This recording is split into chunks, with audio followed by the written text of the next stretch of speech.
Welcome.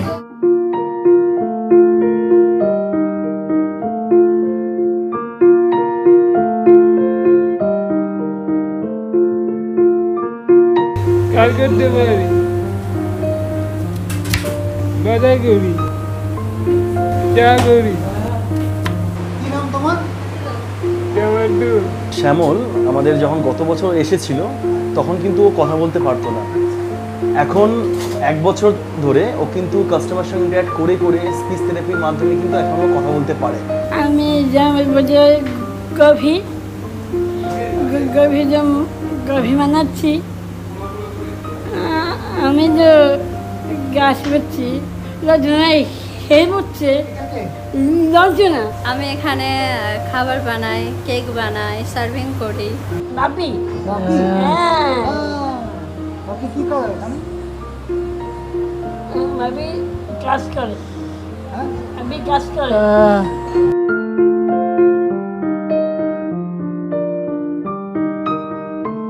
এই ক্যাফেতে আমাদের 3 রকমের বাচ্চা কাজ করে।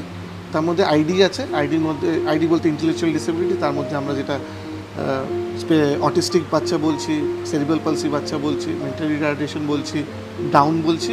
এছাড়া আমাদের এখানে ট্রাফিক ভিকটিম বাচ্চারা, আমাদের একটা হোম আছে ট্রাফিকিংয়ের হোম, মানে ট্রাফিকিং থেকে যে বাচ্চারা রেস্কিউ হচ্ছে হিউম্যান ট্রাফিকিং থেকে।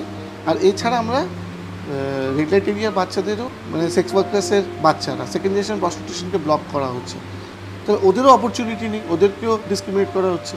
খালি স্পেশাল বাচ্চা না, আমাদের এখানে 9 জন স্পেশাল বাচ্চা, 5 জন ট্রাফিক ভিকটিম আর 2 জন চিলড্রেন অফ সেক্স ওয়ার্কার্স। আমি ডাক্তার হতে চাই, বড় হয়ে পুলিশ হব। পুলিশ হয়ে কি করবে? পুলিশ হয়ে চোরদের ধরবো, চোরদের ধরে জেলে।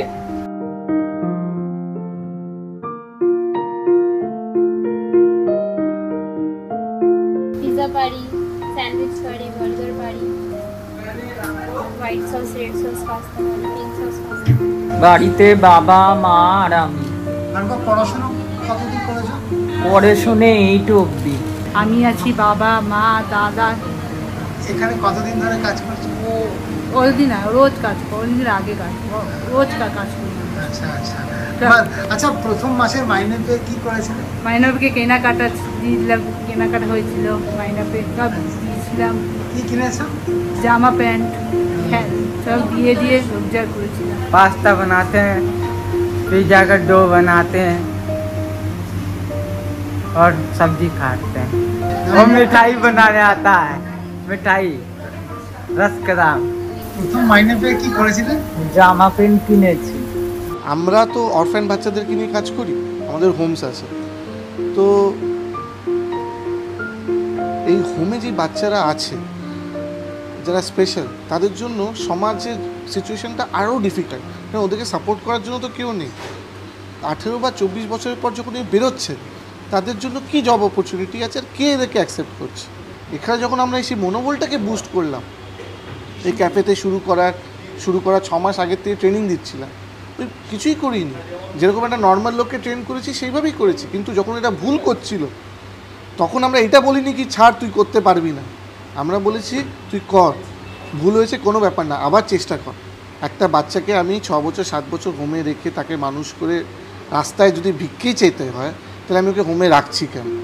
আজকের ডেটে যেখানে প্রিভিলেজ লোক ভুলে গেছে সমাজের ব্যাপারে, আমরা একটা এরকম মডেল বের করছি যেখানে একটা প্রিভিলেজকে আমি চান্স দিচ্ছি কি মাত্র খেয়ে সে সোশ্যাল ওয়ার্ক করতে পারে। আর আন্ডার প্রিভিলেজ বাচ্চা, এই যে 16টা বাচ্চা এখানে কাজ করছে, আমাদের কাজ করে এরাই তো চালাচ্ছে ক্যাফেটা, এটা এদেরই ক্যাফে। এই যে ক্যাফে চালিয়ে যে আয়টা হচ্ছে, ওখান থেকে যদি প্রফিট হয়, এখনও হয়নি, লসেই চলছে, যদি প্রফিট হয় তাহলে সেই পুরো প্রফিটটা এই বাচ্চাদের না, এরকম বাচ্চারা যারা বিভিন্ন হোমসে আছে আমাদের, সেই হোমেই টাকাটা যাবে। তাহলে আমি আন্ডার প্রিভিলেজ একটা বাচ্চা বা একটা ভালনারেবল বাচ্চা, তার নিজস্ব ইনসিকিউরিটি আর ভালনারেবিলিটির মধ্যেও আরেকটা ভালনারেবল বাচ্চাকে সাপোর্ট করছে, এর থেকে সুন্দর আর কি হতে পারে?